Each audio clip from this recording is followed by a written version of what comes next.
In 2021, the Calgary Police Service Homicide Cold Case Unit approached the Alberta RCMP Historical Homicide Unit and proposed a partnership to conduct forensic genealogy on Melissa's and Barbara's cases. The CPS had solved some other cases recently using forensic genealogy, and they were eager to employ the technique to try to find out once and for all who this man was who asphyxiated two young women in the 1970s and had left his semen at both scenes. The RCMP was all in, and so they re-examined the items of physical evidence that they had collected in Melissa's and Barbara's cases 45 years ago. A new semen sample was able to be obtained from Melissa's clothing and was provided to Parabon Nanolabs to try to develop a SNP profile from the evidence. Interestingly, I was told that there is still no lab in Canada that is equipped to extract SNP profiles from physical evidence. So Parabon's partner lab worked to obtain a viable profile, which was incredibly challenging given the age and degradation of the sample, and the bioinformatics all took a long time. Finally, Parabon uploaded the profile to GEDmatch and Family Tree DNA and found that the highest DNA match in the databases was a whopping 80 centimorgans. The genealogists selected to work this difficult case were a team of private genealogists who had successfully worked with the CPS in the recent past and had formed a company called Convergence IgG. They guessed that the 80 centimorgan match was probably a third cousin or equivalent distance relationship to the killer of Melissa and Barbara. So they started building a massive family tree for the 80 centimorgan match. A third cousin would share great-great-grandparents with the suspect, so this was a large multi-generational effort. Another data point they had to work with was the heritage of the suspect, based on genetic markers detected by family tree DNA that he was as much as 50% Jewish. But cases with Jewish subjects can be especially challenging and convoluted because of endogamy, so this actually further complicated the genealogy analysis. As the genealogists worked through the tree and located living persons who fell in the tree, they provided names to detectives from the Calgary Police Service Homicide Cold Case Unit to contact for possible reference testing. Reference testing would enable the genealogist to see the genetic relationship between each reference tester and the suspect, so their DNA would enable the genealogist to either eliminate or focus in on certain branches of the tree. I was told that no reference buccal swabs were necessitated in this case. Everyone contacted had already tested their DNA on a commercial testing site, so all they needed to do was upload their DNA profiles to GEDmatch, so the genealogists could see the interrelationships. Detective Sergeant Ken Carriere, one of the Calgary police detectives who spearheaded obtaining reference information in support of the genealogy analysis, told me that pretty much everyone they contacted was very cooperative. The CPS investigators were fully transparent with their goals and told everyone they contacted what their DNA would be used for. The reference uploaders' willing assistance helped speed the challenging research along, and within 11 weeks, the two genealogists and two detectives on the team had come up with a hypothesis of who their suspect was. He fit in the family tree in the right position to be around a third cousin to the 80 centimorgan top match, and he was the right age in the 1970s to have killed Melissa and Barbara. His pedigree pointed to him having significant Jewish ancestry. But what was very curious was that there were no people in the suspect's family tree who were in Canada. His family, including all the reference uploaders relied upon by the investigators, were all in the United States. A quick newspapers.com search unearthed a trove of information on the suspect the genealogy was pointing to, and provided very significant support for the genealogist's theory. When reference uploading was complete, Convergence IgG was able to provide a suspect hypothesis in February of 2023. Analytical queries confirmed the suspect's connection to Canada and that he had a criminal record of committing violent acts against women. We're going to pause here and revisit Eva and Patsy's case. In 2022, the CPS had recommended that the McQueen family contact the RCMP and push for new testing. DNA had not been obtained yet in Eva and Patsy's case, and there was no DNA in the Canadian DNA databank pertaining to it. The RCMP complied, and crime scene evidence from the Dvorak and McQueen investigation was resubmitted for forensic analysis and testing of appropriate items. In 2023, lab analysts were able to obtain STR DNA profiles from the ancient semen and evidence from Eva's and Patsy's bodies and clothing, and a consistent unknown male DNA profile was identified from both victims. And that profile also matched the unknown male DNA profile from the Rehorick and McLean murders. At long last, this concrete link between Melissa and Barbara's cases and that of Eva and Patsy confirmed for everyone that indeed the two teenage girls had been sexually assaulted and murdered by the same man who killed the others. This startling result was both unsurprising and surprising. By that I mean the cases had never really been considered by the RCMP Historical Homicide Unit to be linked. In Eva and Patsy's case, you had two simultaneous victims who expired from unknown causes and who were both children, quite different from Melissa and Barbara's cases. On the other hand, all the cases fit the same general fact pattern, MO, and time frame. The RCMP laid out all the commonalities in the Patsy, Eva, Melissa, and Barbara cases. All were last seen in the city of Calgary. All were young, vulnerable victims. All were walking during the evening or at night. All were found fully clothed. All 4 victims died of asphyxiation. Seminal fluid was found on all 4 victims. All were left outside the city of Calgary, and no attempt was made to conceal their remains. Okay, where we left off with the forensic genealogy, Convergence IGG had named a possible suspect, now a suspect in all 4 murders, in February of 2023. The man they named was never mentioned in the thousands of pages of case files. He was not one of the over 300 potential suspects the RCMP had been eyeing over the decades. As the RCMP and CPS put it took 2 genealogists and 2 detectives 11 weeks to come up with a name and clear the other 300 suspects whose names the RCMP had in their files. But for now, the name was just a theory. It took 8 months to complete the next step, proving the hypothesis. The man named as the potential suspect was a citizen of the United States. He was known to have been a convicted offender there. So a request was placed with Interpol to facilitate a comparative search of the relevant state's CODIS DNA database of convicted offenders against the profile provided by the RCMP. After several delays, which included the RCMP's request for a search being misplaced, it was finally executed and there was a hit. Next, authorities in the U.S. state in which the suspect had been convicted of a crime and was required to submit a DNA sample were contacted. They worked directly with the RCMP National Forensic Laboratory Services to run a direct comparison of the DNA profile they had for their convicted offender and the one in the possession of the RCMP. Bingo. His name was Gary Allen Swery, and he had been convicted of a sex crime in Idaho. An RCMP press release states, quote, "Through Interpol, RCMP requested their unknown male profile be compared to Swery's known DNA sample. On September 13, 2023, the Idaho State Police Forensic Services confirmed that Gary Allen Swery's DNA matched our unknown male profile," end quote. The confirmation that U.S. offender Gary Swery had committed 4 murders in Canada, yet his name had never crossed the desks of the RCMP investigating those murders for 50 years, kicked off a gargantuan cross-border investigation into Gary Swery. RCMP liaised with the FBI, Interpol, the U.S. Department of Justice, the Correctional Service of Canada, the Canadian federal government, and the Canadian Border Services Agency, as well as authorities in several U.S. states, to compile everything they could on Gary Swery. As the RCMP stated, quote, "Extensive analytical background queries were completed. Dozens of interviews were conducted with family, friends, and associates of Swery to establish an offender profile and timeline to see how he fit into these offenses and possibly others," end quote. I was told that while Swery was estranged from the majority of his family members, some had remained in touch with him until his demise, and they were willing to cooperate as the RCMP systematically gathered all of the information they could on Swery. The announcement came on May 17, 2024. The Alberta RCMP Historical Homicide Unit had linked a deceased serial sexual offender to all 4 cases: Eva, Patsy, Melissa, and Barbara. Let's take a look at the insidious blight on humanity that was Gary Swery. Hey guys, are you struggling with holiday gift giving this year? Let me tell you about my recent discovery, Masterclass. Masterclass is a streaming platform that offers classes in excellence from the best instructors possible, the world's experts.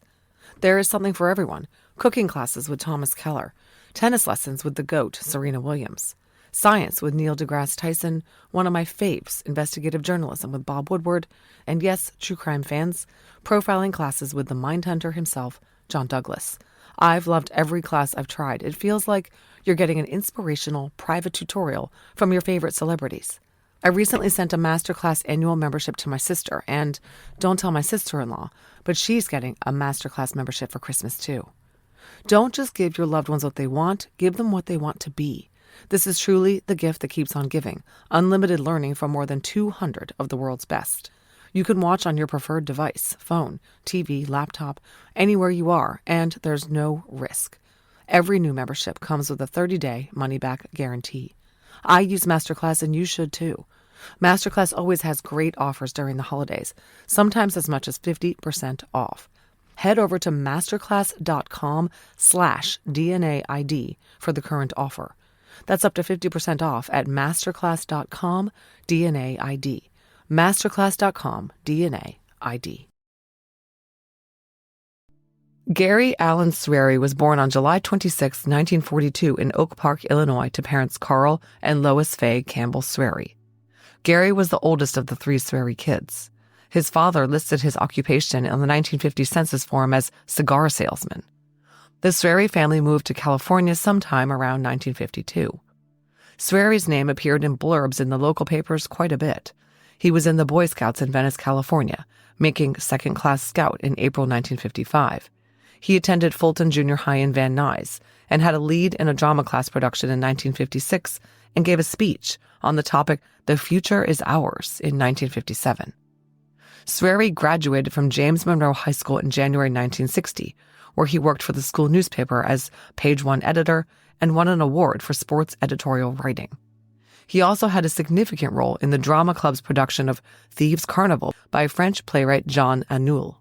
In 1959, he was narrator of the Passover Seder program at Temple Beth Torah.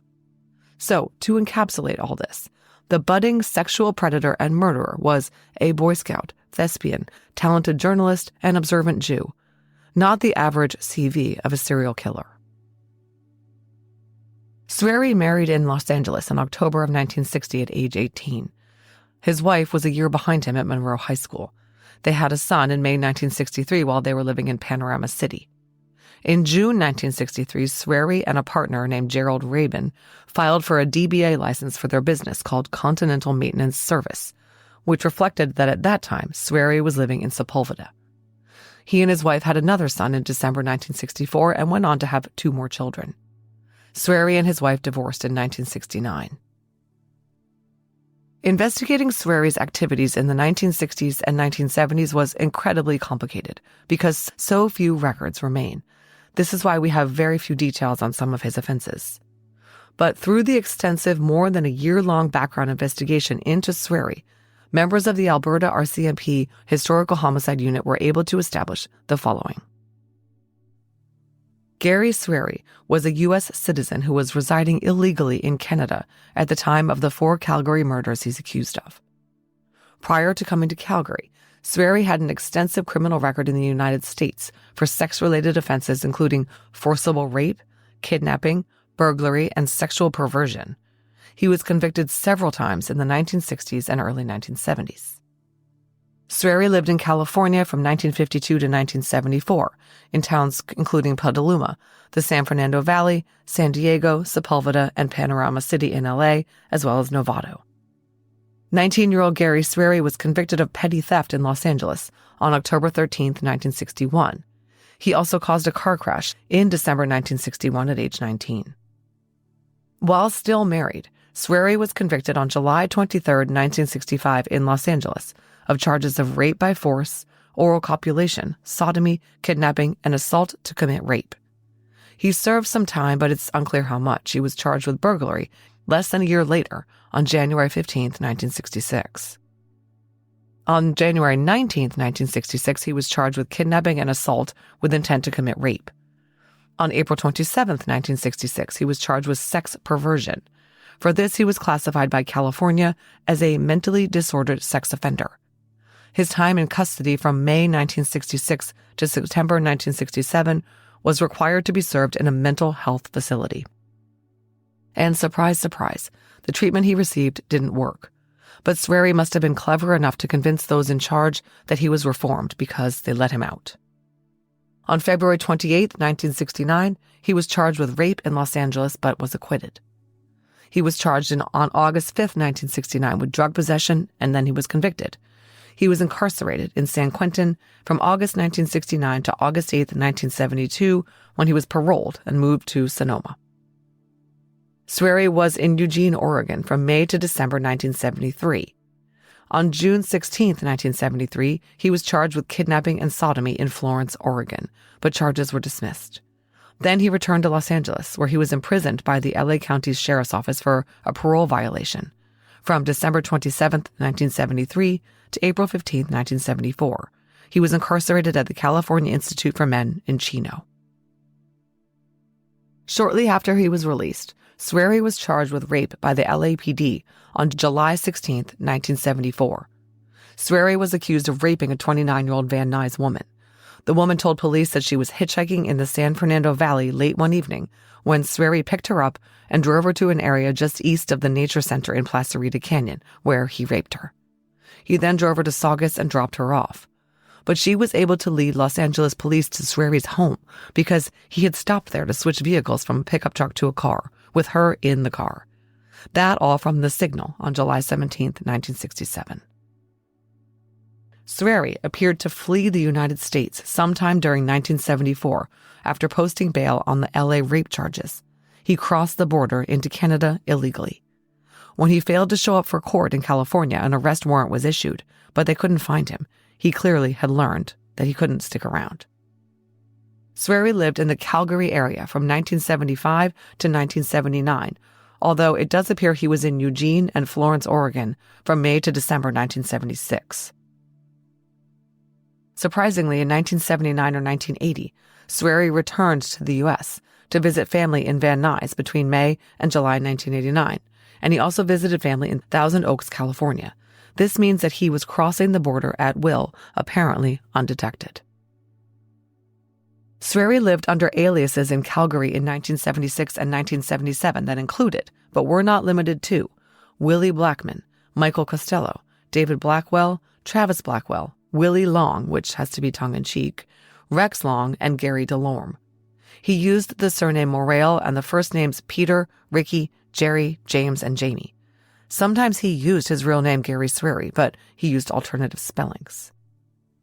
Swery lived a transient lifestyle and worked occasionally for cash under the table as a cook, as a salesman, and in some capacity as a worker for the BC Ferries.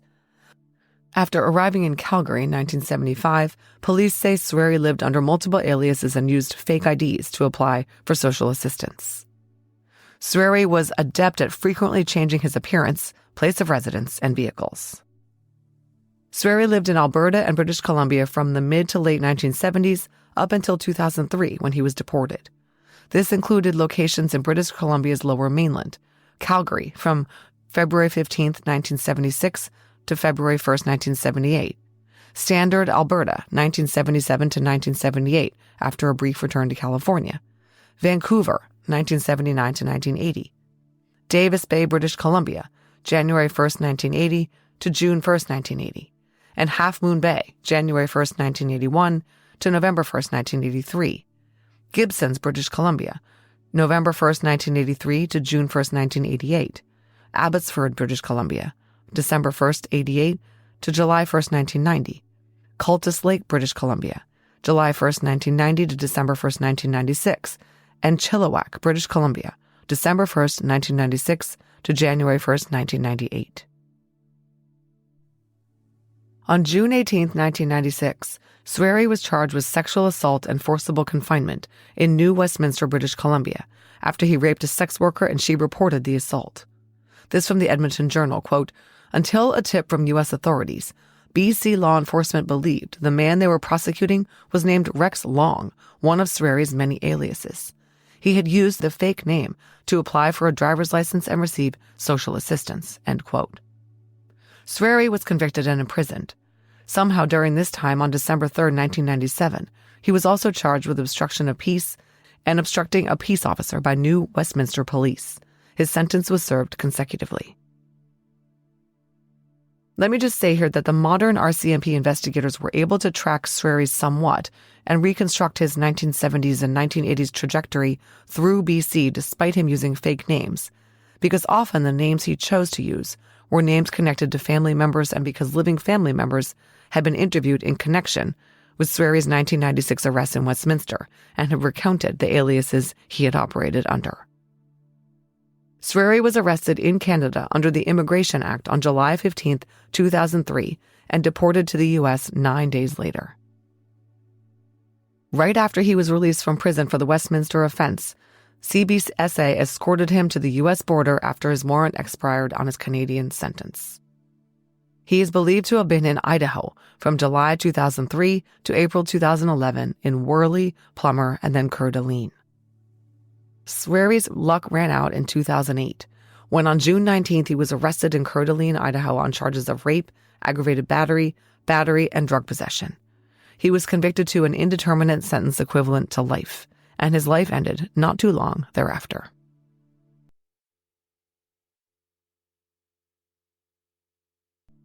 The criminal complaint filed in Kootenai County Court on June 20, 2008, charges Count 1, rape.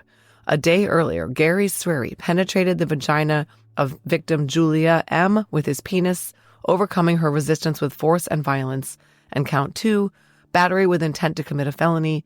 Gary Swery did willfully and unlawfully use force and or violence upon and or did it actually, intentionally and unlawfully touch and or strike against her will and or did unlawfully and intentionally cause bodily harm to the person of Julia M. with the intent to commit rape. Okay, so in English, what happened? In June 2008, Gary Swery was living in the 700 block of D Street in Plummer, Idaho, and working for the Coeur d'Alene Casino as a beverage server. A call came in at 5:12 a.m. on June 19th to the Coeur d'Alene Police Department from a woman reporting that she'd been raped and the suspect was still at her Cougar Circle address. When Officer Andrew Sterling arrived, he found responding officers Joshua Schneider and Gus Wessel handcuffing two men on the porch of the home. One of them had no shirt on. The officers kept both men there while they sorted out what was going on. Entering the mobile home, Officer Sterling found Julia in the bathroom, wearing a robe, crying. A pair of underwear lay on the floor. She had scratches on her face and neck, large bruises on her breasts, upper chest, head, and jaw, blood on her lips and teeth, and abrasions on her knees and elbows. She was incoherent and hysterical and unable to articulate what had happened. Officer Sterling determined that one of the men on the porch was Julia's live-in boyfriend, Ernie. Ernie told the officers that Julia had a lot of health problems, and the two of them had been together for 12 years. But the night before they had argued, and Ernie had left and went to stay the night at his mom's. After he left, apparently around 11:30 p.m., Julia went out to the Mousetrap bar. She had a shot and 3 beers, and because she wasn't accustomed to drinking, was also on medication, she became very inebriated. The bartender told her she couldn't drive and said he would call her a cab. And that's when Gary Swery offered Julia a ride back to her mobile home. Ernie drove up to the mobile home he shared with Julia at 5 a.m. the next morning.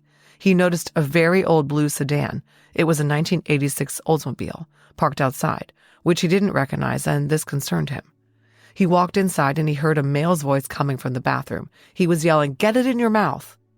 He barged into the bathroom and the door knocked into the two people on the floor. Julia was naked and Swery was naked on top of her, in the 69 position. Julia, who could only gasp out a few words, cried out for help, and Swery, surprised, said, "Oh God." Ernie grabbed Swery by the arm and pulled him off Julia. He pulled him out of the bathroom and kicked him. He walked Swery out of the bathroom area and then returned and helped Julia to her feet and helped her put a robe on. Then she called 911. Swery put his pants and shoes on, but when he walked out onto the front porch, the responding officers had arrived and ordered him to show us your hands. When Officer Schneider placed Swery in cuffs and Mirandized him, even though he wasn't yet under arrest, Swery immediately invoked his right to remain silent. Schneider noticed that Swery was heavily intoxicated with bloodshot, watery eyes and slurred speech. Officer Schneider searched Swery and found identification identifying him as Gary Allen Swery. He was unarmed. Observing the shirtless man, he noticed he had many scratches and some bruises all over his torso. He also had a small scuff on the first knuckle of the middle finger on his right hand, which Schneider recognized as an offensive injury typically inflicted when throwing a closed fist punch at a hard object. Swery also had blood on the palm of his right hand near the base of the fingers, a bleeding cut on the back of his right hand, and scratches on his chest, shoulders, and back consistent with fingernail scratches. He also had some on his chest and abdomen and the back of his neck. Quote, "From my training and experience, I recognized these scratches on Swery as consistent with defensive wounds." End quote. Julia remained too hysterical to be interviewed, but there was ample evidence inside the home of a significant struggle. Officer Sterling noted a chair in the dining room was on its side. Officer Schneider saw blood smears on a closet door in the hallway. Julia's walking cane lay on the middle of the living room floor by a picture frame that had been knocked off the wall. A pair of bent and broken eyeglasses was wedged under the bathroom door. This from Schneider's report, quote, "I arrested Swery for rape. When I told Swery he was under arrest for rape, he acted almost amused, saying, quote, 'The ex walks in while we're together and it's rape,' end quote." Swery asked 4 or 5 times for his shirt and glasses. Officer Schneider had to inform him that his eyeglasses had been broken. They were the ones found wedged under the bathroom door. Quote, "When I informed him they were broken, he became enraged, yelling about the police breaking his glasses. I found it odd Swery was so angry about broken eyeglasses, but had nothing but a bemused statement about the fact that he was under arrest for rape," end quote. Well, that's because it had happened many, many times before.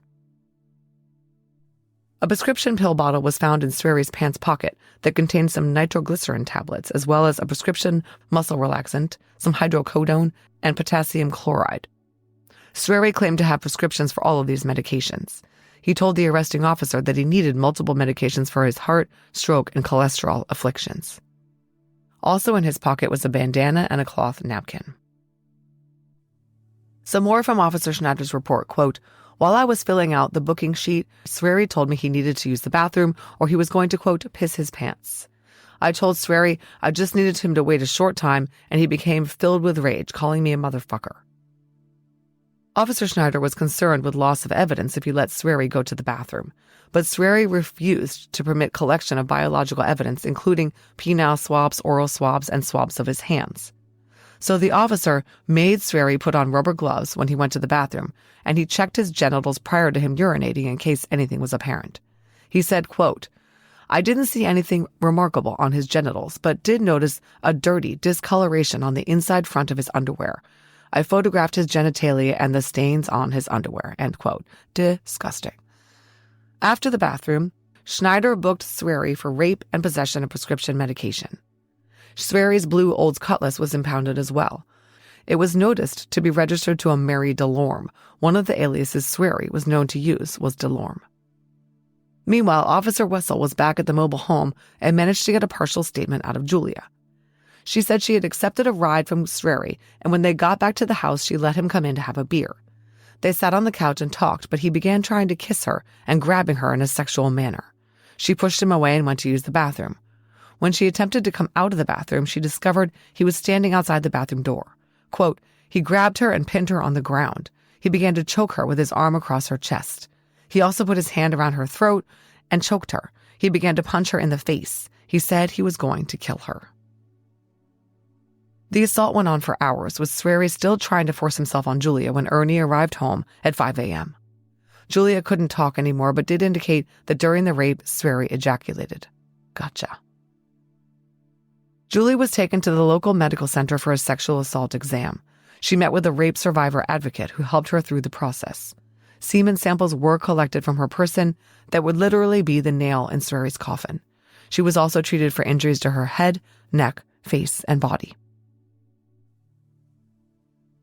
The criminal complaint against Swery was amended to charge him with 6 crimes: rape, battery with intent to commit a serious felony, sexual penetration forcible by use of a foreign object, crime against nature, pharmacy, unlawful sale, delivery, or administration of prescription or legend drug, and controlled substance possession of. At his arraignment in October of 2008, Swery pleaded not guilty to all charges. He was held on no bail. The Idaho authorities were aware that Swery had done prison time for violent sexual assaults in California and Canada. The case against Swery went to trial in 2009. The trial lasted 4 days, and Julia was the star witness. This from the Spokesman Review, who had a reporter in the courtroom, quote, The 45-year-old rape victim walked to the witness box Thursday, leaning on her cane. In a halting, slurred voice, she told the court that she was irreparably damaged by what a plumber man did to her last June. She said she has had a stroke since the rape and now wets her bed and wakes up crying. Despite the brutality of the event, she said she has forgiven her attacker, but asked the judge for a life sentence to ensure he would not harm other women, end quote. Julia was strong and determined on the stand as she told the jury what Swery had done to her. She said Swery's name aloud several times and demanded that he pay her the courtesy of looking at her. She said, quote, "Mr. Swery, you've damaged my life. You have made me have a stroke because of the stress and the damage that you did to me in that bathroom. Do you understand? A stroke that caused irreversible damage to my complete left side. I have grandchildren. I have children. I have a family that loves me very much, that has had to watch me go through living hell, and it is not fair. You damaged me, and I can't be repaired. There has got to be a lifetime sentence for you, just as I'm going to have to pay a lifetime sentence for no wrongdoing." In the end, the prosecutor dismissed the crime against nature charge and the drugs charges. Swery was acquitted of the battery and sexual penetration charges. I'm not sure why, but he was convicted of the rape after a week-long trial. At sentencing, prosecutors argued that the judge should take Swery's astonishing criminal record into account. He was a chronic offender, and the prosecutor, Terry Laird, told the court, quote, "Rehabilitation is not possible with Mr. Swery. The only way to protect society from him is by imposing a fixed life sentence. As long as the defendant is in society, he is a risk to women. I'm begging the court not to take a chance on another human being," end quote. The judge listened and noted that Swery seemed to pick on vulnerable women. One of his earlier victims had been in a wheelchair, and Julia walked with a cane. Judge Hosak sentenced Swery to an indeterminate term in prison with no chance of parole for at least 8 years. Swery filed a direct appeal and was still working on appealing his case to the Idaho Supreme Court, I'm not sure on what grounds, when, to the disappointment of no one, he died. He passed away of natural causes in an Idaho prison on Wednesday, April 27, 2011. His body was unclaimed, so he is buried at the Idaho State Penitentiary Cemetery. One unconfirmed report I found indicates that before Gary Swery was arrested and convicted in Kootenai County for the rape of Julia M., he was required to register as a sex offender in nearby Benawa County, Idaho. According to KHQ.com, Swery's registration dated January 7, 2008, said he was going by the alias of Rex E. Willie Long. Records relating to this are gone, so I can't verify the accuracy of this report or expound on what Swery might have done. But as we know, Swery left a path of devastation and violence in his wake everywhere he went, and was considered a sex offender by many different jurisdictions. A press conference and media release occurred on May 18, 2024. Superintendent David Hall, head of the RCMP's Serious Crimes Unit, held a press conference announcing the staggering news that 4 50-year-old murders had been solved in one fell swoop. They were linking them all to a serial sexual offender who had died in a U.S. prison more than a decade earlier. Hall announced that the RCMP believes Gary Swery is responsible for the murders of all 4 young women, and that were Swery alive today, he would be charged with the following: 1 count of non-capital murder for Eva Dvorak, 1 count of non-capital murder for Patricia McQueen, 1 count of first-degree murder on Melissa Rohorek, and 1 count of first-degree murder on Barbara McLean. Note that these charges are based on criminal code as it existed in the 1970s. Quote, "For over 40 years, investigators did not give up in their pursuit to identify those responsible for these murders," said Superintendent Hall. "Identifying the perpetrator does not bring Eva, Patsy, Melissa, or Barbara back. It is our true hope, however, that the families are finally able to have some answers as to what happened to their loved ones all of those years ago." Sergeant Travis McKenzie, head of the RCMP Historical Homicide Unit, said what we were all thinking. Quote, "It pains us that he is dead. I'd love nothing more than to be standing here before you and tell you we just put handcuffs on this guy. But unfortunately, that's not the way this one ends." "Regardless of how much time has passed, we remain relentless in pursuing justice for all Calgarians," said Inspector Kevin Forson of the CPS Major Crimes Section. Quote, "In this case, our investigators dedicated countless hours, lending their investigative genetic genealogy expertise to the RCMP, and are grateful to have played a part in finding answers for the families," end quote. Incredibly tragically, all of Eva's, Patsy's, Melissa's, and Barbara's parents were dead. None of them lived to see the resolution of their daughters' cases. Nonetheless, surviving family members of all 4 victims issued public statements. Here is the Rahoric family statement given to Alberta RCMP. First, we would like to thank the team of investigators who have worked to find the person responsible for these crimes. Our message is one about Melissa being a fun-loving, adventurous, and hardworking person. She was an honest, positive person who trusted people. She enjoyed traveling to Banff for her love of nature, but also to travel for her curiosity about seeing Canada. Our family appreciates all of your help. Here is Patsy's family's statement. We would like to thank from the bottom of our hearts the team of individuals who worked so many days and countless hours on solving this cold case. Without them, we would still not know today what happened to our sister Patsy and her friend Eva. We will be forever grateful and thankful that they never gave up on the girls. Special thank you to Constable Dennis Halvadzija, Constable Lindsay Blair, and Sergeant Melanie Riopel on how they handled presenting the details to our families of the events leading up to their deaths.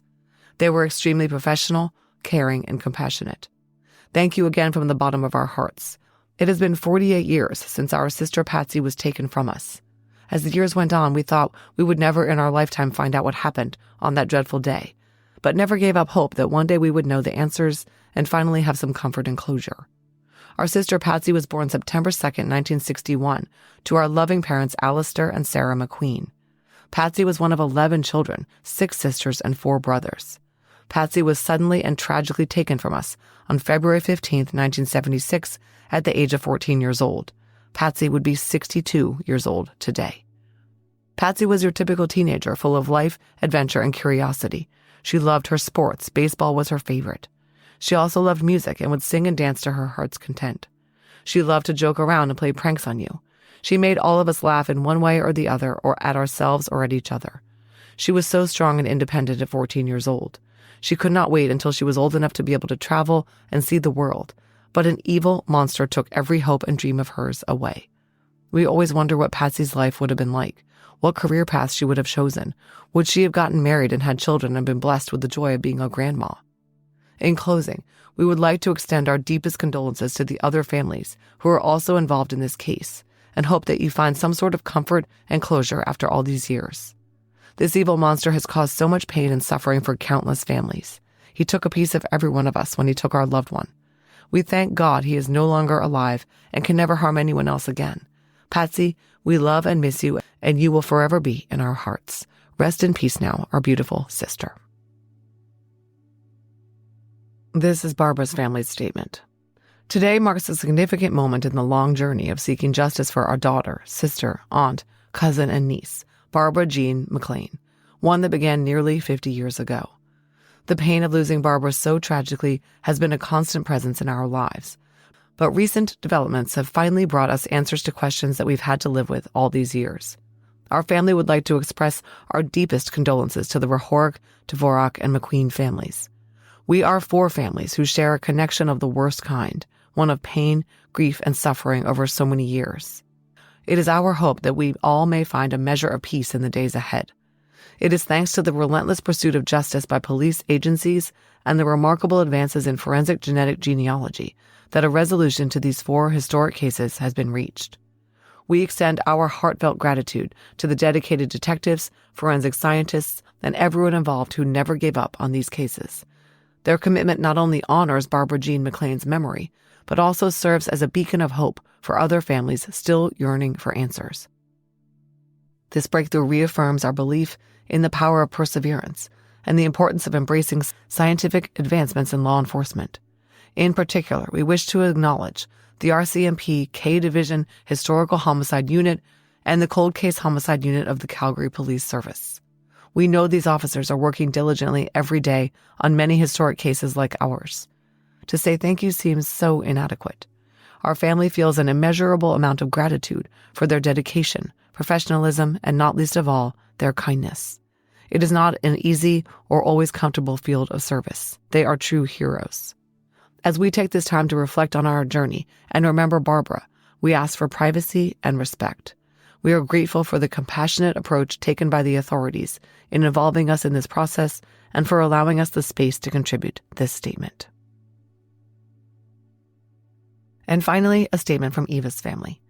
Eva's family would like to thank the Alberta RCMP Historical Homicide Unit for their time and dedication on solving this cold case. It does help in providing us with some answers to our long unknown questions and giving us some closure. Eva was loved and cherished by her family and all who knew her. Her bright smile and bubbly personality were contagious and lit up any room. When Eva was around, there was no sitting still, always dancing and singing any time of day. She enjoyed spending time with her sisters and cousins while swimming, roller skating, and ice skating. She is truly loved and missed dearly. Eva's sisters broke their silence and spoke with the Calgary Herald after Gary Swery was identified as Eva's killer. Martha Dvorak was 16 when her sister was slain. She said, quote, "We wish our parents were here to hear the news, because it killed our parents. My mother was devastated." Martha pointed out that Eva was killed when their sister Anita was just 2 months old. They never really got to meet.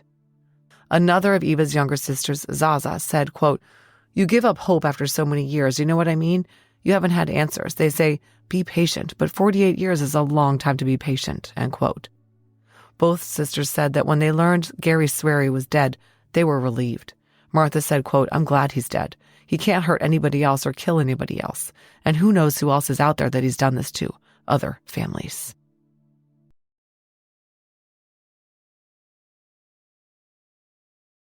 Okay, let's talk about why, when the RCMP requested Interpol to contact the FBI and facilitate searches of the U.S. National CODIS database in 2006 and 2012, those searches failed to hit on Gary Swery.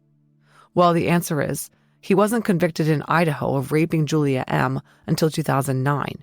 His DNA had not been collected by any U.S. agency at that time, so the 2006 search would not have linked to him. In 2012, I was told, Swery's DNA was still not in the U.S. national database, even though Swery had been in prison in Idaho since 2009.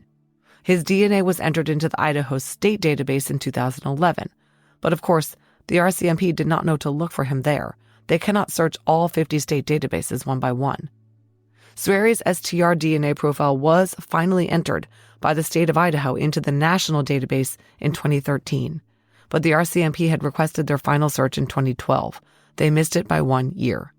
Swery's profile, quote, "sat for another 11 years, unfortunately, without us getting a hit," said Staff Sergeant Travis McKenzie, head of the Alberta RCMP Historical Homicide Unit.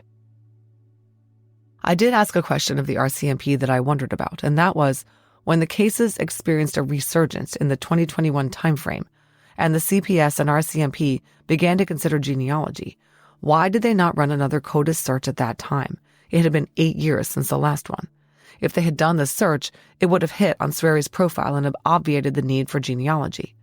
The answer I was given to this question was, quote, "An additional CODIS search was requested and not successfully actioned due to process issues," end quote. I was told that the whole process of requesting a search through Interpol is less than perfect, and sometimes things go wrong. It sounds like there's international restrictions and red tape galore. In the end, I'm not sure it matters.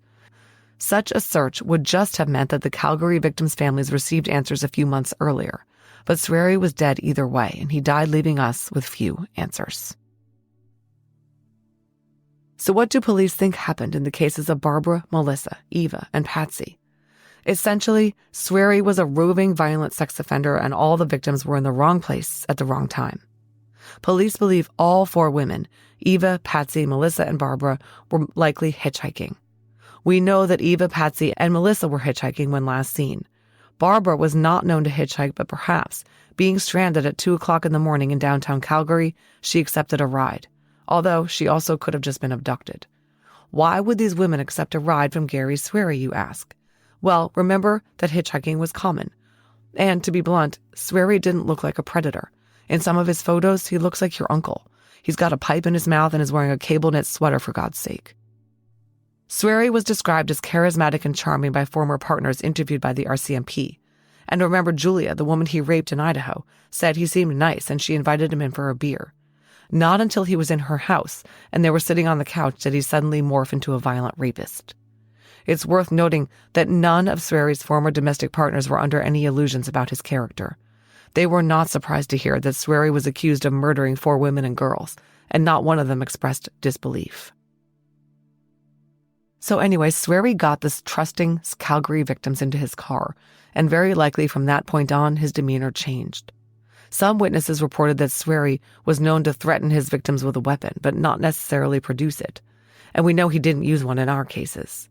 All 4 of his Calgary victims died from asphyxiation, Melissa and Barbara from manual strangulation, and likely Eva and Patsy as well. No weapon required.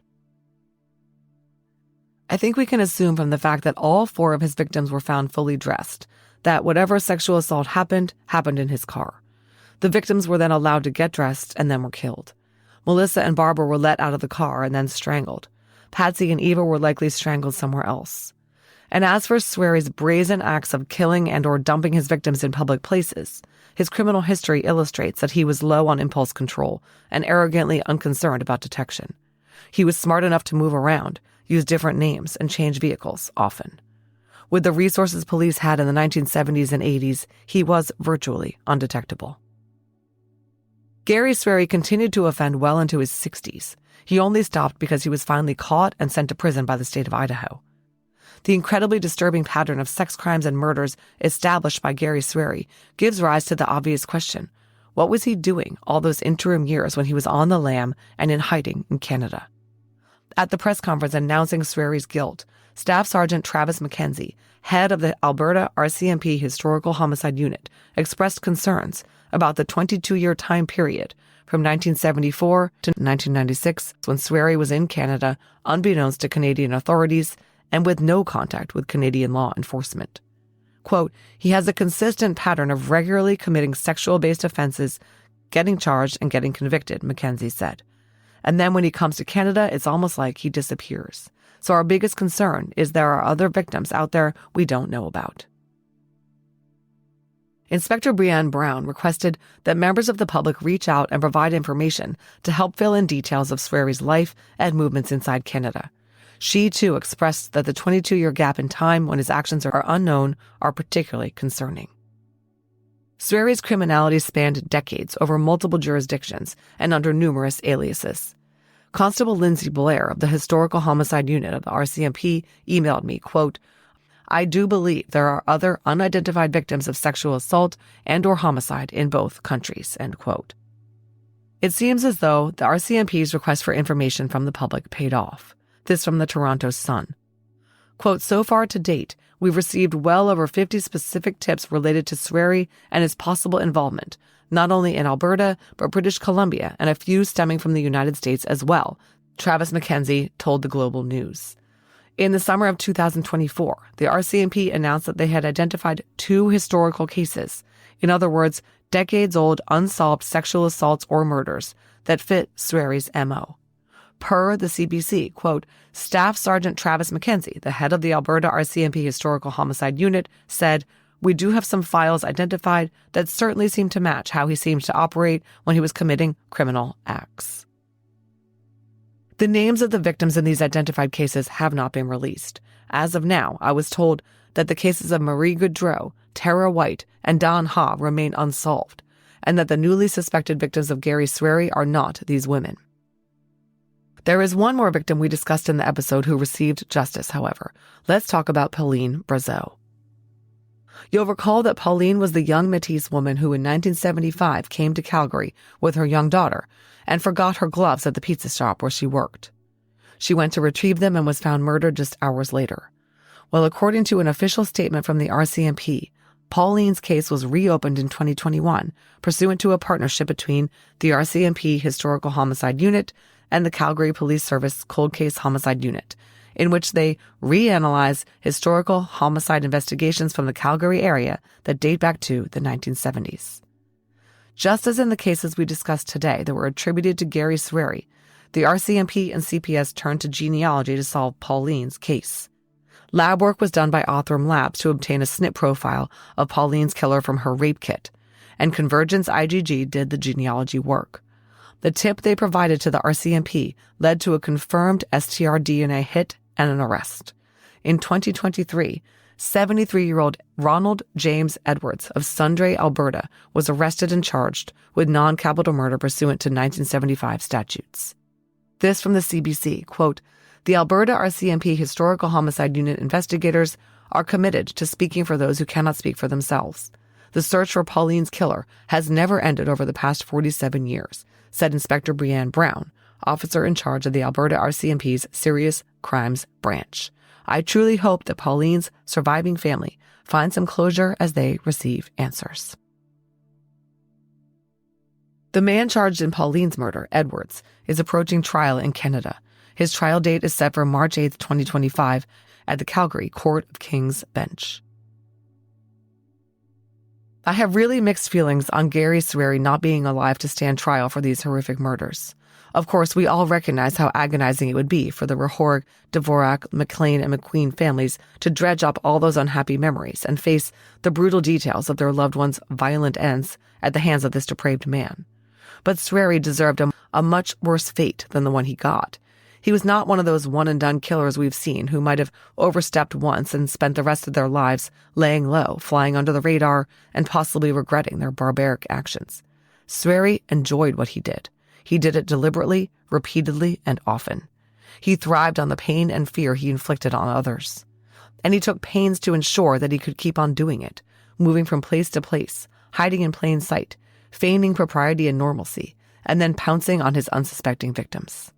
The RCMP explicitly stated that the crimes we know Sweary committed are not his entire catalog of nefarious deeds.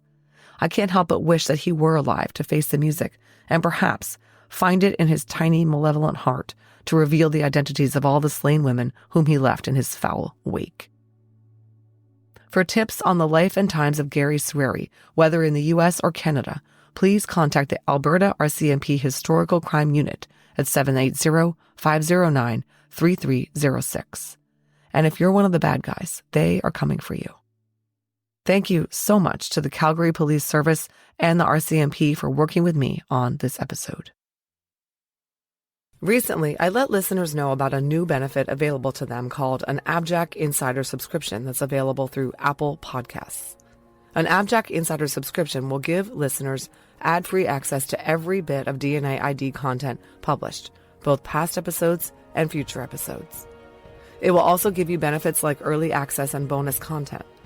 Head over to Apple Podcasts and click on the DNA ID show page or the AbJack Entertainment channel to start a free trial. Thanks for listening to this episode of DNA ID. If you'd like to listen to the show ad-free and help support the show in the process, please head over to patreon.com/DNAID. And if you're interested in some fun DNA ID merch, visit the store at customizedgirl.com/s/DNAID podcast.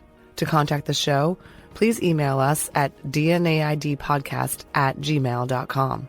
Follow us on social media at DNAID Podcast on Instagram, at DNAID Podcast on Twitter, or on Facebook at facebook.com/DNAID Podcast. Finally, if you want to visit our website, go to DNAIDpodcast.com. You'll be able to get all the episodes of the show, leave comments on episodes that I can respond to, and you can even leave voicemails. You'll get all the latest news about the show and important updates. Find links to our social media, merch, and a lot more. It's really your one-stop shop for everything DNA ID. DNA ID is written, researched, and hosted by me, Jessica Betancourt. It's produced by me and Mike Morford of AbJack Entertainment. Music by Connor Betancourt. Check out our other collaborative podcasts, Scene of the Crime, Missing Persons, and Beyond Bizarre True Crime.